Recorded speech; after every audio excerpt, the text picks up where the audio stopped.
Osmania university వేదికగా భారతీయ సాంస్కృతిక సమ్మేళనం అంగరంగ వైభవంగా జరిగింది. ఇంజనీరింగ్ కళాశాల మైదానంలో నిర్వహించిన ఈ వేడుకకు ప్రముఖ సినీ రచయిత Vijayendra Prasad, badminton star Saina Nehwal, RSS నేత కాచం రమేష్ ముఖ్య అతిథులుగా హాజరయ్యారు.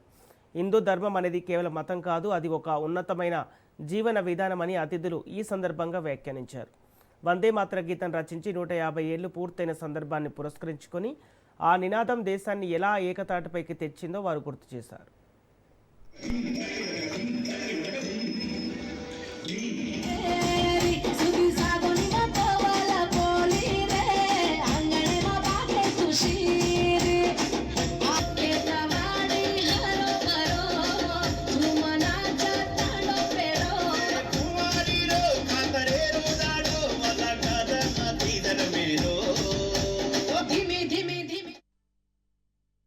इतना कुछ देश के लिए करते हैं और अगर हम स्पोर्ट्स पर्सन थोड़ा भी बहुत कुछ अपने देश के लिए करते हैं तो इतना गर्व फीलिंग होता है।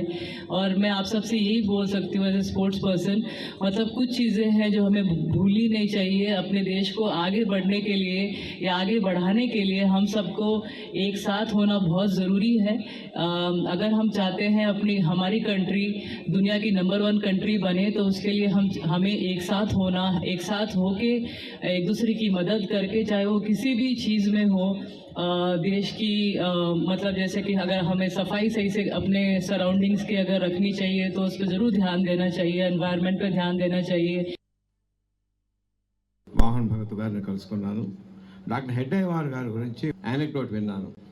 ఆయన చిన్నపిల్లలకి ఈ ఆర్ఎస్ఎస్ శాఖ శిక్షణ ఇచ్చేటప్పుడు వాళ్ళు పిలిచి అడిగేవారట, పెద్దయ్యకి ఏమవుతారా? డాక్టర్ అవుతా, ఇంజనీర్ అవుతా, లాయర్ని అవుతా, పోలీస్ ఆఫీసర్ని అవుతా. ఓకే, డాక్టర్ అయితే తెల్లకోట వేసుకుంటావు, గర్వంగా ఉంటుంది కదా? ఉంటుందండి. లాయర్ అయితే నల్లకోట వేసుకుంటావు, గర్వంగా ఉంటుంది కదా? ఉంటుందండి. పోలీస్ అయితే కాకి డ్రెస్ వేసుకుంటావు, గర్వంగా ఉంటుంది కదా? ఉంటుందండి.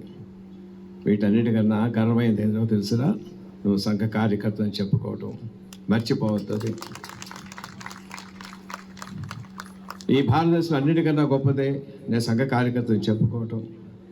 అదృష్టం నాకు లేదు, మీకుంది. మిమ్మల్ని చూస్తే అసలు వస్తుంది నాకు. ఈ రాష్ట్రీయ స్వయం సేవక సంఘం అనేది లేకపోతే ఈ భారతదేశం పరిస్థితి ఎలా ఉంటుందో ఊహించుకోవడానికి కూడా సాధ్యం కాదు.